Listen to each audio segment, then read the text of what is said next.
Explainer. A mediating role for Erdogan in Ukraine crisis? Turkey's President Recep Tayyip Erdogan has traveled to Kiev for talks with Ukraine's President Volodymyr Zelensky as his country walks a tightrope trying to balance its relations with both Russia and Ukraine. Ankara, Turkey. Turkey's President Recep Tayyip Erdogan arrived in Kiev on Thursday for talks with Ukraine's President Volodymyr Zelensky as his country walks a tightrope trying to balance its relations with both Russia and Ukraine.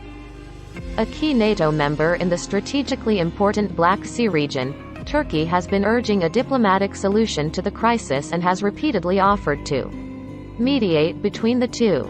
Here's a look at Turkey's ties to Ukraine and Russia, and Erdogan's possible role as a mediator. Erdogan the mediator. The Turkish president has voiced fears that the situation could turn into a new crisis. Ankara has close ties to both Kiev and Moscow, and Erdogan believes his country can play a key role in diffusing the tensions. He has suggested in the past that Turkey could be a venue for possible peace efforts. I once again stress that we are ready to do our part to establish an atmosphere of peace and trust in our region, he said before leaving for Kiev. After seeing Zelensky, Erdogan hopes to host Russian President Vladimir Putin in Turkey. He has said Putin's visit is likely to take place after the Russian president returns from China, where he will attend the Beijing Winter Olympics.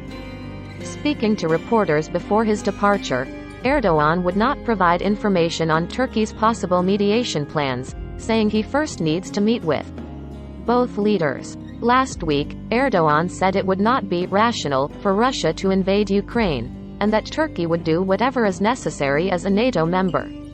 However, he has also spoken of a need for a meaningful dialogue with Russia to resolve any reasonable security concerns it may have and to explain to Moscow why some of its requests are not acceptable.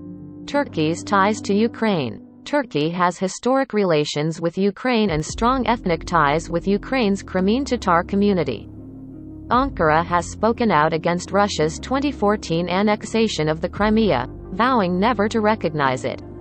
Before departing for Kiev, Erdogan underlined Turkey's commitment to Ukraine's territorial integrity and sovereignty.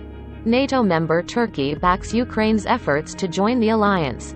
Ankara has increased defense cooperation with Ukraine in recent years.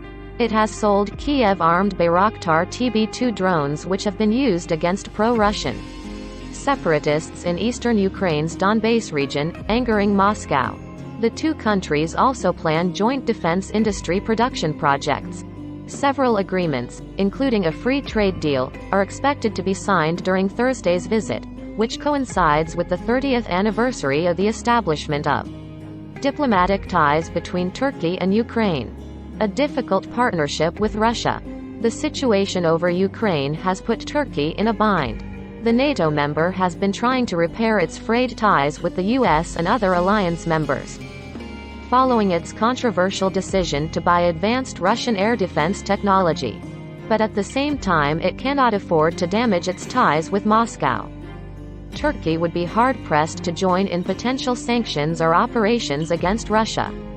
The country, which is struggling to cope with a major currency crisis, banks on tourism revenue to help its economy and provide vital foreign exchange, and Russia is Turkey's main tourism market.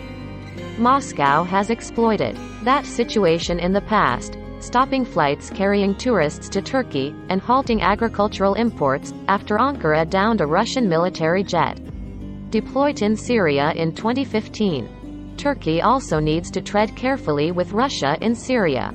Ankara needs Moscow's approval to continue its presence in northern Syria, despite the two supporting opposite sides in Syria's civil war.